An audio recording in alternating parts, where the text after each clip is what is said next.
Thank you, everybody, and welcome to Pete Talks.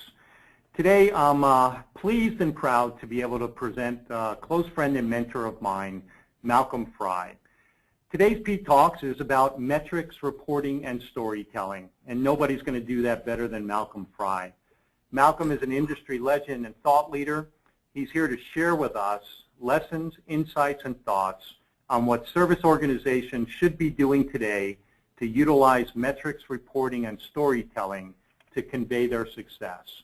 Please welcome Malcolm Fry. Hi Pete, how are you, mate? Malcolm, I'm great. Thanks again for joining us, and welcome to the show.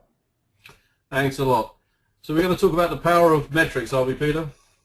Yeah, so Malcolm, just in terms of some of the things you've been doing over the last year or so with the power of metrics and the program and the HDI tour, can you just kind of talk about how you got started on that? What was the lightning bolt that said the industry is still struggling with metrics and reporting? And I just love your approach in terms of the power of metrics and the good day, bad day reporting, which we'll get into. But what was the starter for all of this? I think the starter was that somebody came up to me at a conference and was saying, I measure all this stuff, and what do you think, I'll be doing a good job or a bad job? And to be quite honest, I took one look at all the stuff that this person had, and I just fainted almost at the beginning. Like, I can't take all this in. This is impossible. And struggling to make some sense of this huge amount of data this person had. It was craziness. I couldn't make head nor tail of it. And one of the things I think that the problem we have is that I don't think, particularly if you take a service organisation, I don't think there's anything more monitored, is there, or measured? Is there anything else in IT? I mean, does somebody count how many lines a programmer writes in a day? I don't think so. Nope. But we know everything. We know every minute, every second. And the point is, how do we put all this stuff together? And that was the thing that really struck me, was the fact that this person was trying to do a great job, but with too much information. The other thing is, I learned many years ago as a senior manager, and this is a secret that nobody here can, anybody listening now must not tell anybody else this secret. That includes you, Pete, okay? All right, I'm swearing myself to secrecy, Malcolm. Okay, right, and that is, senior managers are lazy. And I was the laziest. So basically, don't give me every day 50 pages or 50 screens or 20 screens of information. Just tell me how good you did. And if I don't like it, I'll find those 50 pages and have a look at them, or you can promote them in the background. But that's it. What's that upfront figure, the one that catches the eye, the one that clicks, that makes things click? So for me, it was saying, we've got all this data, it's all valuable, useful data, but we have to use it in such a way that we get that bang when we see it. Well, I think you're right. I know my C-level bosses, when trying to get information out of me in a format that they would read and understand, they said, listen, don't make it tough on me. Don't be kind of a checklist manager that does reporting by just coming up with all data and metrics and putting them in my mailbox and expecting me to read them and understand them. And then I think one CIO said it really well. They said, listen, Pete, I don't pay you for data and graphs. I pay you for analysis and recommendations. So make sure that your reporting passes the storytelling test and lets me know how you're performing and what you've done to get to that performance level. Have you seen things like that as well, Malcolm? Yeah, you're absolutely right, Peter. One of the things that I've seen, it seems to be increasing for some reason, I don't know why, is the obsession with performance statistics. If you take the traditional service desk as an easy example, how quickly did we pick up the phone? How quickly did we get it fixed? How quickly did we escalate it? And all these kind of metrics that are based around speed, performance, performance, performance. Very few metrics based around the quality of that performance. So, for example, when we escalated it, we might have done it within 3 minutes, but did we get the right person? We might have given it a priority within 4 minutes, but was it the correct priority? And the key to the whole thing, of course, is incident reduction. Reducing the number of incidents is what it's all about. Bringing that number down. As far as I'm concerned, imagine if you went to, I don't know, a big store that sells televisions and stuff, and you bought a new television, and you took that television home, and you plugged it in, and it didn't work. So now you've got to put it back in the car, take it back to the store to say this doesn't work. And the point is, it doesn't matter how well they treat you at that point. They can hug you, they can say, hey, have a cookie, have a coffee, sit down here in a comfortable armchair. We'll put it in the back of the car for you. Don't worry, we'll do all this stuff for you. We'll give you a big hug before you leave. And here's a little gift for your children. The point is, it doesn't matter. I don't want to be there. I wanted to be at home watching the match. That's what I bought it for. To watch the Super Bowl or something. Sometimes I think we lose purpose of why we should be reporting. And one of the things I just wanted to mention that I thought your POM program did a great job of showing what we need to track. And I thought you separated kind of these things really well. The assessing your current performance in terms of having a baseline metric, measuring ongoing performance and calling that actual, and then making sure that you had targets for everything. And then the analysis of, the baseline to the actual was the progress made, and the comparison of actual to target was the progress or opportunity that could be made. And I thought that just put it in proper terms. What kind of got you around that thought? Well, I think, Peter, a good example was, I know this is not totally understandable in the US, but I'm a big soccer fan, and I watched a soccer match last night, two Premiership EPL teams, Fulham and Newcastle. At the end of the game, they did this big analysis that Newcastle made more passes, had more shots on goal, had more possession of the ball, etc., etc., etc. But they're losing track of the only statistics that matters, and that is that Newcastle lost 2-1.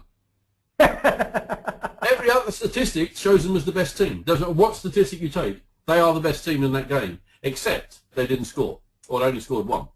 Right, right. And I remember Muhammad Ali, when he fought George Foreman, when you had the Rumble in the Jungle or whatever it was called. No, it was in Sharjah, wasn't it? Anyway, basically George Foreman just kept hitting and hitting and hitting Muhammad Ali, who covered up and covered up and covered up and covered up. To about the 9th round, if I remember, 8th round, something like that. Right. And suddenly George Foreman had exhausted himself, and Muhammad Ali knocked him out. And after the fight, it was the same thing. Muhammad, do you know that guy hit you 1,000 times, 100 times every round, etc., etc., etc.? What do you think? And Muhammad Ali's answer was, answer me one question. Whose butt was on the floor at the end of the fight? It really only takes one punch, right? Absolutely. And it's knowing which punch to deliver. That's the key. All the other numbers are interesting. You can fight better next fight if you're George Foreman, or play a better game next time if you're Newcastle, if you look at all the data that you have and know, we should have attacked more down the right, or should have thrown more left-hand punches, whatever the case may be.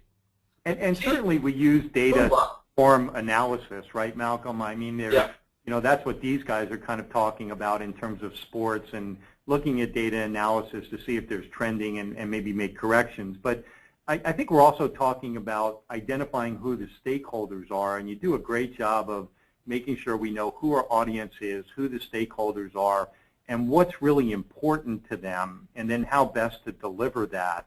I think that's the discipline that really scores the points, correct?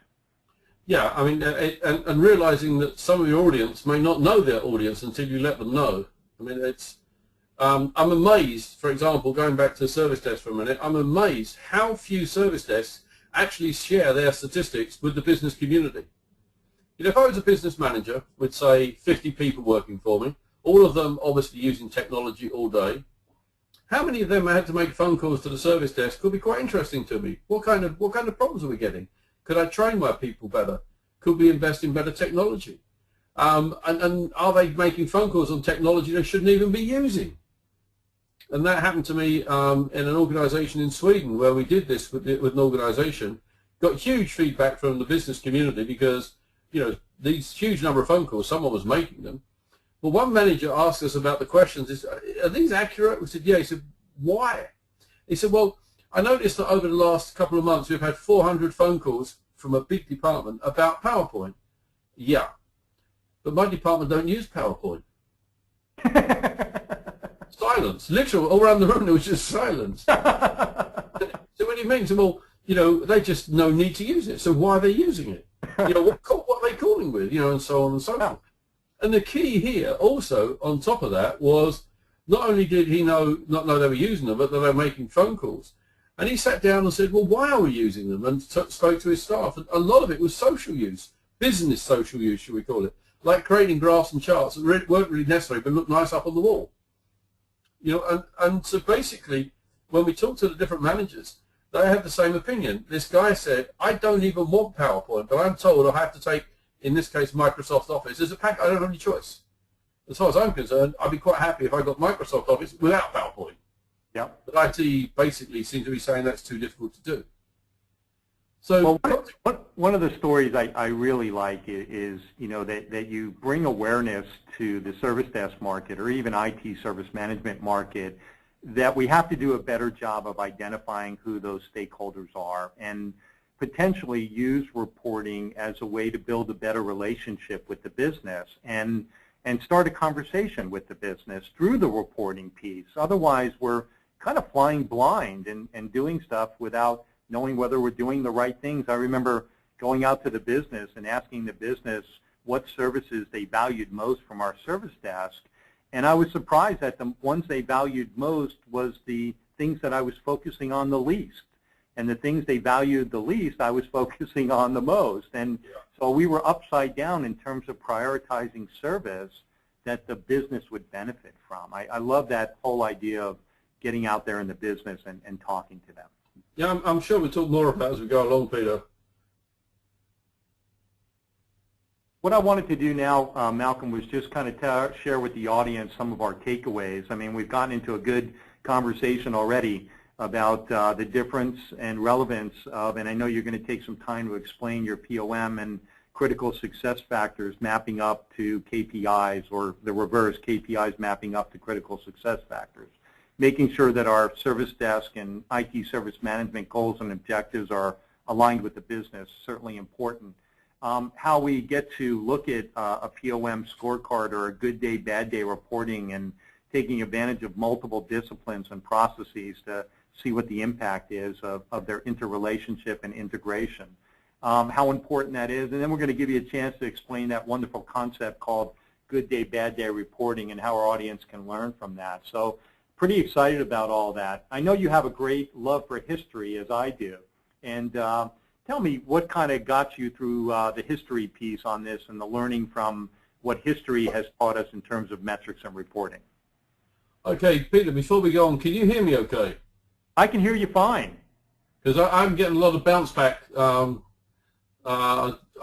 just right now. Yeah, no, you're coming through loud and clear. Yeah, I don't know if anybody else is getting this, but it's kind of weird. I'm talking to two Petes simultaneously, the Pete twins. No, only one, thank goodness. Yeah, thanks something anyway. Are we on the POM slide, Peter? Which slide are we on at the moment? We're on the history and the culture of metrics. Because I didn't get that either. I may have to dial in by phone in a second if this doesn't clear. Because I can't hear you, Peter. Can you hear me, Malcolm? I can. That was better, yeah. Okay. No, again, you're disappearing. I'm here. Okay. Yep. Right. Which slide are we on? I'll just make sure that we're progressing through. No problem. You don't even need to pay attention to the slides. I'll walk you through where we are. How's that? Well, we've got a lovely slide with all the Aztecs and stuff on it.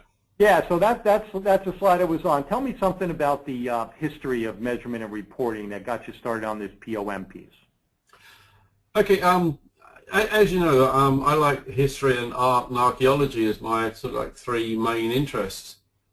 And it was kind of from there that I got some of this stuff. And if you look at the history of culture and so on, and Peter's bringing up some graphics right now of ancient history, if we look at some of those, I mean, if we look at this one here, this is Chichen Itza in Mexico. Now, Chichen Itza wasn't built as just because someone thought it'd be nice to build a pyramid, just like we can see Giza at the moment in Egypt. People just didn't build these pyramids for the fun of it. It was a case of everybody getting together one day, or the pharaoh saying, "I've got nothing to do right now. Let's build a pyramid. That's better than nothing. That'd be a bit of fun." Or Stonehenge, or the Sumerians, and so on, as we'll talk about in a minute. The key that made here's Stonehenge coming up right now. The key to all of these is they had a reason, an objective, a means of doing it. For example, the pyramids in Egypt are all aligned to Orion's belt. So you can see 3 here, there's actually 5, which are aligned to the Orion's belt stars, almost exactly to the stars. And so what the Egyptians were trying to do is to create this heaven on earth. The 5 major stars reflected on 5 pyramids, which from the sky to the imagination would look a little bit like stars. And when we look at that a little bit more and think about that just a little bit more, one of the things that's interesting is that there are some archaeologists who say they're not meant to be Orion's belt because one of the 5 is slightly out of alignment. Now hang on a minute, these were built 5,000 years ago and one of them is slightly out of alignment. I don't know about you, Pete, but that doesn't surprise me too much. However, there's Abu Simbel is another famous, we don't have a picture of it, but another famous Egyptian landmark. And Abu Simbel is quite interesting because it was built on the edge of the Nile, and it was going to be flooded to create the hydroelectric dam at Lake Nasser in Aswan. So what happened here was that's the Americans, the British, the Germans, the French, and so on, raised a lot of money so this fantastic tomb could be moved to dry land where it wouldn't get flooded. Does that make sense? Yes, it does. The whole thing was moved. It's fantastic. Now, every solstice day or whatever it is, the sun shines down the very opening of this pyramid, or this temple, and it lights up the face of Ramses. Except it doesn't, because the ancients got it right. We got it wrong. We put it, and it's not quite in the right place. So hang on a minute. You know, if we can get it wrong, surely they could have got it wrong. But we had a reason, a need to do it. And if you look at some of these, the Sumerians that we saw a minute ago, we saw the hieroglyphics, or whatever you want to call it. The Sumerians were the first ones to come up with numbers, and the first ones to do the kind of modern algebra and so on that we know today.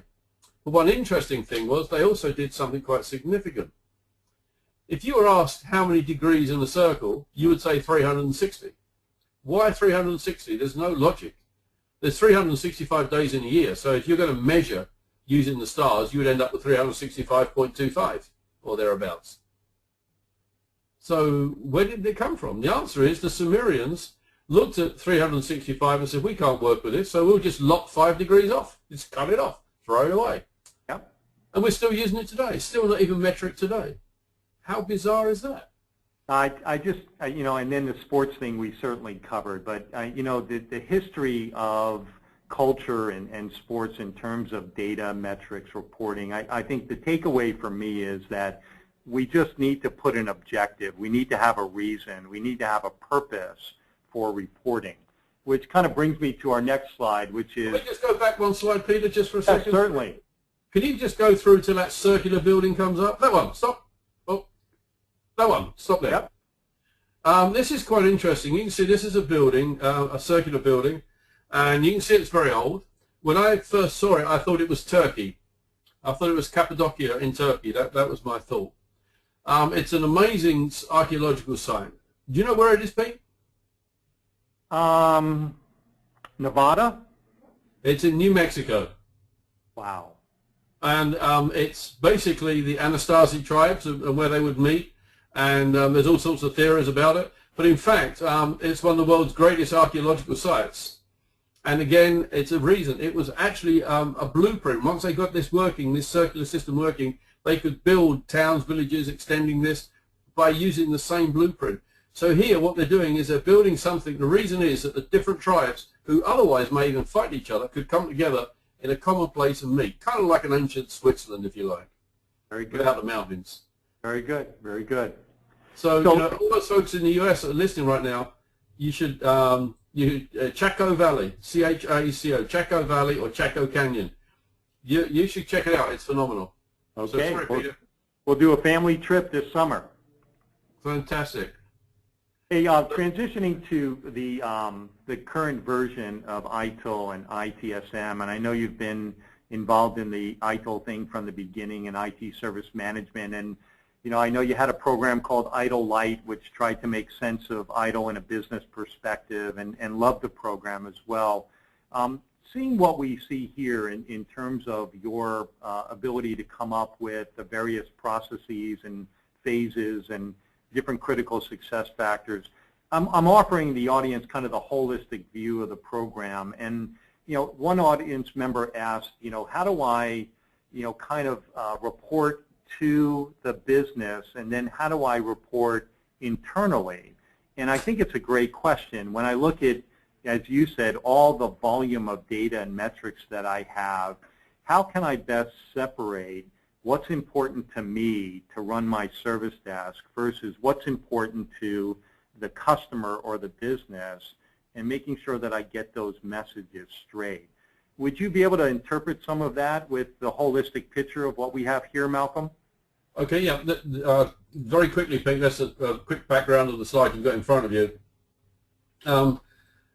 Sometimes I can get a bit, and you're going to laugh at this, I can get a bit anal. That, I want to really find out what's happening. So when the new version of the books came out, the ITIL books of 2011, one of the things that I noticed at the end of each of the chapters on the processes and so on, all of them seem to end in critical success factors and their associated KPIs. We'll talk about that in a little while. Just for now, just accept the critical success factors at a high level objective, KPIs at a low level objectives that collectively help you achieve the high one. So you might have a 3-to-1 ratio. Hit these 3 targets and you hit the big target, that kind of thing. And so I sat down and I started to count them.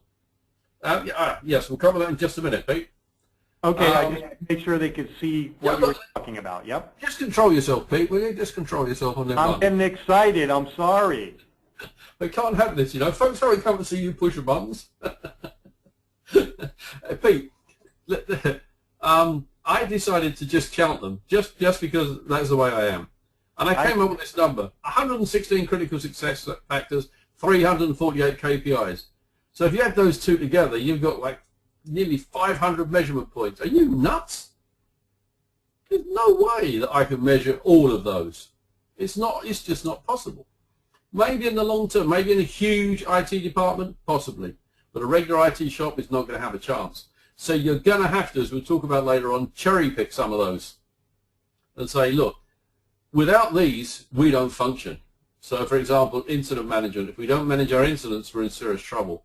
Request fulfillment. Ironically, one of the biggest criticisms of customers is the inability of IT to fulfill requests. Problem management. Key, that to me should be called quality management. The whole idea here is to eliminate incidents, to reduce the number of calls or emails or social media, however that data is getting to us. Things in that area, and things like change management, and things like service asset management and release management. So if you take change, asset, release, event, incident, request, problem, if you haven't got control of those, you don't have control of your environment. And to my mind, that's the key starting point. When you look at these metrics, they're mind-blowing. So let's say, okay, let's wipe the slate clean and start from a sensible point. Once you've got those ones beat, maybe you can move on from there. But you've got to get those basics in place. If you don't have those kind of things in place, you've got a real problem. And so the whole idea of power of metrics and good day, bad day was really to prioritize what is necessary within those disciplines and create the scorecard around it so we know whether we're doing the right job or not, correct? Absolutely, Pete. Absolutely correct. I'll tell you a little story that happened. An organization that I helped to put in Good Day, Bad Day, it had been going a few months. And one of the things we did from day one was to let the business community know that we were doing Good Day, Bad Day. We had an intranet website set up for it. So each day it was changed. And we'll talk a little bit more about that later on probably. But basically, we had the Good Day, Bad Day. Every day was either a good day or bad day. And we were only allowed, or IT was only allowed 10 bad days a year. So, that's 10 out of 360, that's quite a small percentage, a big percentage. So I got stopped in a shopping mall that was attached to the offices by someone who was explaining to me that he was a business manager and asking me about the Good Day, Bad Day and why last week there was a bad day when he thought it was a good day. It wasn't IT's fault. And we had this discussion. I'm thinking, when was the last time a business manager stopped a consultant in a shopping mall and asked them why last Wednesday was a bad day when it should have been a good day? Probably never. No, and probably never again. But what happened was, I said to this guy, I said, you look at the good day, bad day every day. When I come in, that's the first thing I look at. I said, wow. And he said, yeah, most of the other business managers do the same. First thing we do, we come and look at good day, bad day, just to find out whether we succeeded or didn't succeed, and whether we should be looking at what's going wrong, whether we should be, talking with IT. But the key point was, we invited all these business managers, and they'd actually taken that on our word. Wow. So, it was very, very, very well received. But the key point was, business managers want their staff working. Business managers want their staff productive. Business managers have objectives and timetables to meet. And whether we like it or not, they don't want to be wasting time getting things fixed that don't need to be fixed. It shouldn't be wrong in the first place. There's nothing worse than saying, I've got this problem, and the person the other end says, oh yeah, we know about that, happens all the time. What? What do you mean it happens all the time?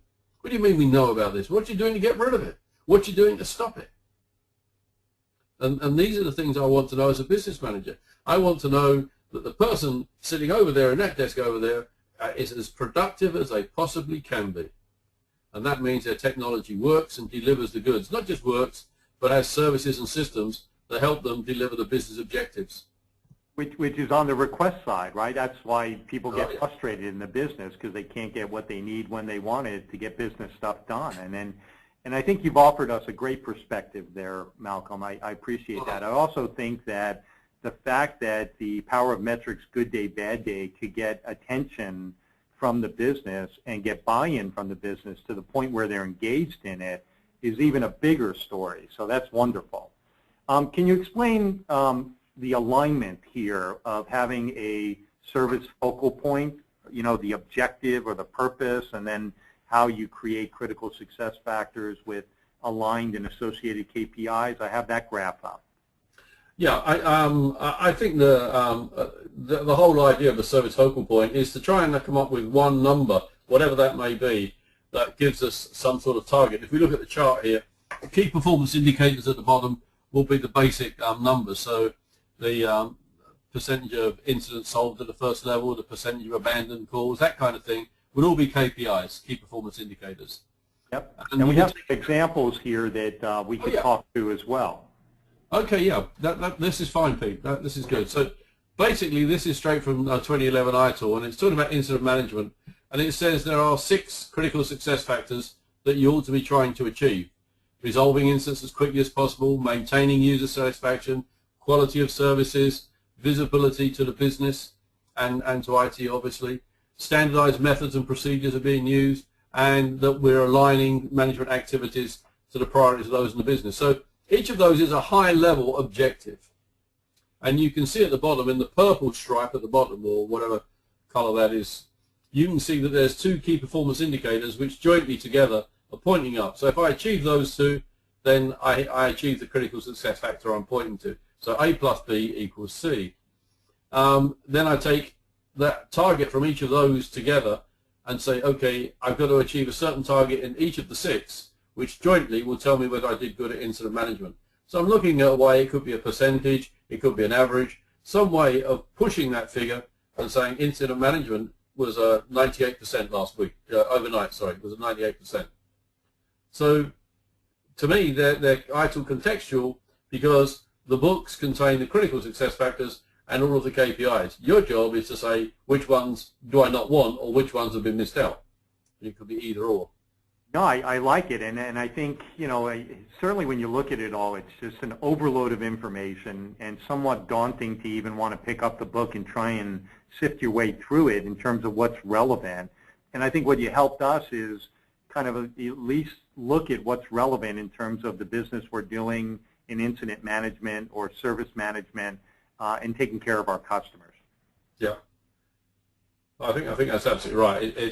The important point is, let me give you an example. I don't want to upset anybody saying this, but imagine you have 2 excellent stores but entirely different. 2 excellent stores but entirely different. Let's imagine you have a Nordstrom and a Walmart, for example. If you ask most people who gives the best level of service, which one are you going to say? Nordstrom. It's going to be Nordstrom, because they've got a certain area, they're very polite. But I actually a little while ago bought something from Walmart when I was on one of my tours, and I took it back And you know what? I was met at the door by a greeter that took me over to the person that was going to give me my money back. You can't beat that service. No, you can't. I mean, that was literally Nordstrom's thing before, other people started to adopt it. And the other thing about Nordstrom is that the service model was built into the cost of the product. Well, the other thing about Nordstrom is that they produce high quality goods. I know we pay more for them. Right. So they perform much higher quality goods because very often service is behind quality. Yes. Yep. In other words, if it's high quality, you don't know about the service because you never get to use it. If the quality drops off, that's the time when you need the service. And Malcolm, I just wanted to bring up the next slide, which kind of takes us to the next level of detail of good day, bad day. Putting some different critical success factors, target actual numbers with it. So can you take us through this one? Yeah, sure. Basically, the idea is that you would have a set of target, a focal point target, and you can see that's the quality of service management at the top, 9.75. And whoops, what happened there? Let me get my slide. There we go. So just in case you all wondered, something popped up on my screen, and I lost the slide for a second. But I've got it back now, and I won't be buying the product now because they screwed me up. That's bad service. So the product's not going to be bought. Let's go back to where we were. So target is the figures that we set in advance. So if we achieve overall 99.75, we say it's a good day. If we're at 99.74 or below, it's a bad day. And you can see it's very crude. I mean, there's no reason why on the website you shouldn't just have a smiley face or an unhappy face fill in the screen when you see it. So there's no numbers. It's just boom. Right. And then you look at that one number, and that one number is an accumulation of the 3 critical success factors for capacity, availability, transition, operation. So we have our targets. We measure them against the actuals on a daily basis for the last 24 hours. The KPIs that go to contribute towards the critical success factors, you can see there's the actuals and the KPI targets again. It's very, very simple. You can do it. I mean, I would prefer it was done automatically, but you could do it on a spreadsheet. It's really not that difficult. Well, and if I remember correctly from the spreadsheet, you also did a pretty good job of weighting some of the KPIs as well. So once you identify them, you can weight them in order or relevance of importance, correct? Yeah, that's right. I mean, I gave them 3 levels of weighting on the spreadsheet. You know, the one I created as a work tool for the workshop, not for a tool to sell or whatever, but as a work tool. I created 3 levels, and you could put any number you wanted. You could put I put a level 5 if you hit the target. You get 5 points if you hit the target, 3 points if you get a near miss, and 1 point if you get nowhere near. Think of archery, or shooting, just the same thing. You hit the middle, you get 5 points. Yep. If you hit the outlet, you get 3 points. You don't hit the target, you get 1 point because you managed to pull the trigger. Yep. No, definitely. And one of the things I liked, just here is, once again, this was the critical success factors that led up to the good day, bad day. But even just, talking more about that linkage piece that you explained in the past, now I have this, slide up about this is the summary page that, would probably go out on the website that would give all the stakeholders kind of a daily view of how the IT organization did that day. Yeah, I mean, this is a spreadsheet I created, as I say, as a work tool for the workshop. And this one here is a slightly out-of-date version, but that's neither here nor there. But you can see down on the left-hand side, within sort of like column B, A, on the left-hand side says incident management, then it says CSF, CSF, CSF. And down below there are all the critical success factors.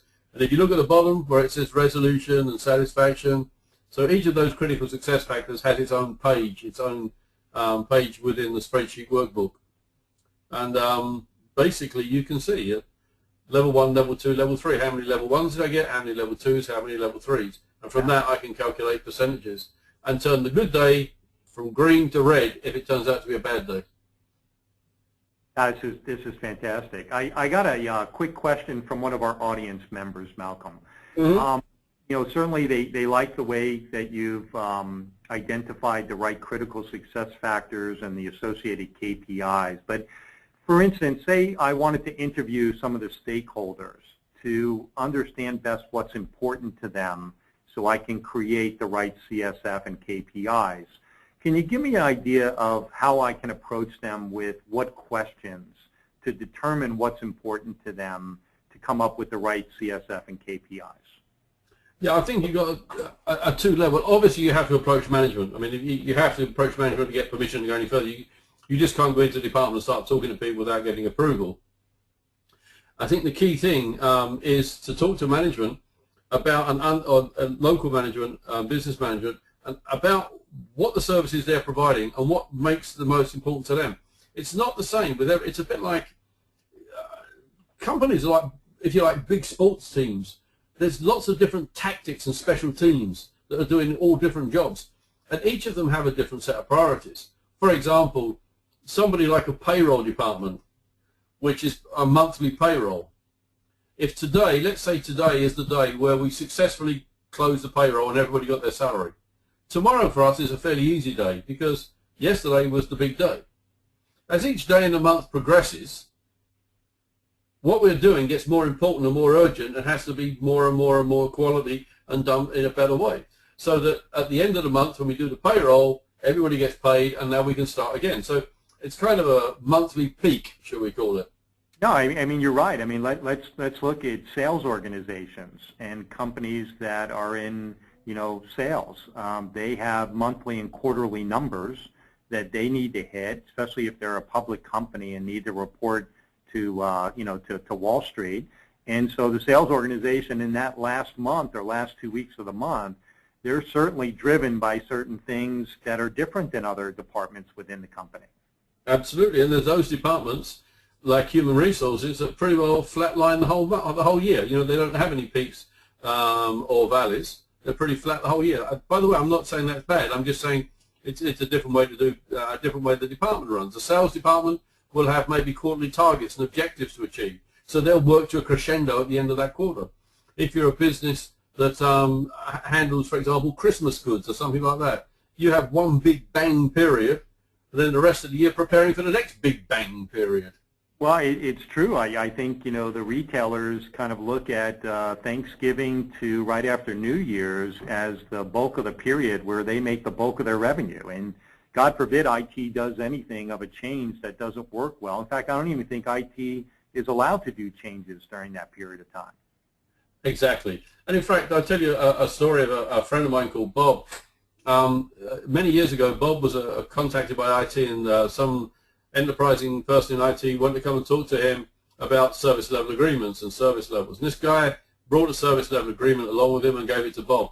Now, Bob's a businessman, and he's got literally thousands of people working for him. Very powerful man. Gives me a phone call and says, "Malcolm, can we go for a beer?" Oh, let me think about that one, Bob. Who's paying? So basically, he wanted to talk this service level agreement through with me. So, he's a friend, so okay, we sit and we talk about it. And he says, so, this is actually, to me as a business manager, this is a contract. You call it what you want. You're asking me to sign that I agree I'm going to get this level of service. This is a contract. It doesn't care what IT calls it, it's a contract. So, and he said to me, well, this figure here, they insist that this is what I'm going to get, 99.75 availability. They're insisting that's what I'm going to get. So what's your problem, Bob? He says, well, I only want 20%, but they're insisting I'm going to have 99.75 because, that's what he goes. So what are you going to do? Well, I'm going to sign it. And I'm going to beat the hell out of it every time they don't hit the target. I'll be all over them. I'll kill them. I'll pressure them. But in fact, in reality, I don't even want that. I only want 20%. It's almost impossible not to hit 20% in a month.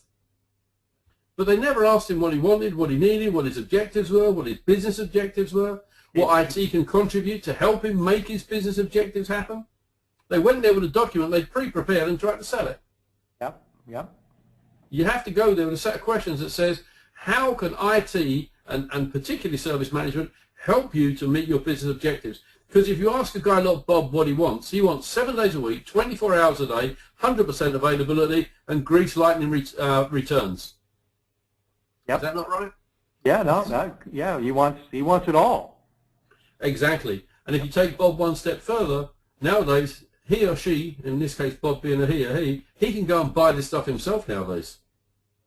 Well, and that, the pressure on IT now is that their business partners are used to some level of service that's provided by the consumer market that they now don't get internally, and the business people are asking why not. Exactly. I mean, I think IT is coming to a point very similar to the deregulation of the power industry.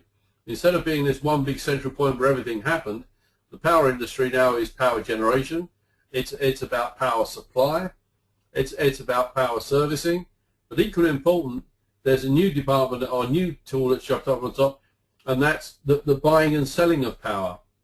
So, for example, you probably get emails or phone calls at home all the time. You can get 10% off your power bill if you come with us. And by the way, so what they're actually doing is, if you like, they're vendoring. Yeah. Or by the way, if you pay us even more, we'll do the gas, electricity, and your telephone and your TV. Yeah. Well, almost what the cable providers are doing, and telephone and all those guys are bundling their services, and exactly. They're offering hopefully value at a reduced rate. And that may well be the future for ITP. That may be the future for ITP, where IT says, if you want to buy your own equipment, that's fine, no problem. Here's a set of standards it has to adhere to, just like power standard. You can't plug anything into the wall. There's a set of rules and regulations. Yeah. But basically, here's a set of standards. We can help you get the best deal. We can make sure you get supported and served and so on and so forth. But if you want to buy your own technology, come to us and use us as your brokers to help you do this. So, Malcolm, I just wanted to summarize for that person asking that question. I think the questions we need to ask are, first, we need to know our business and what our business does and what's unique about our business that requires a different focus from IT. I think we then need to segment our business into departments and better understand what that department does, what's important to them, what kind of services and all that, and keep drilling it down so that we're educated about our business and the departments that drive our business, and we're asking questions about them that gives us information to best create the right critical success factors and KPIs. Would you agree? Absolutely, I would agree, yeah. I think that's absolutely on the money. For me, the thing you have to ask the business community more than anything else is, what can IT do, or IT service management do, to help you achieve your business objectives better, faster, and more efficiently?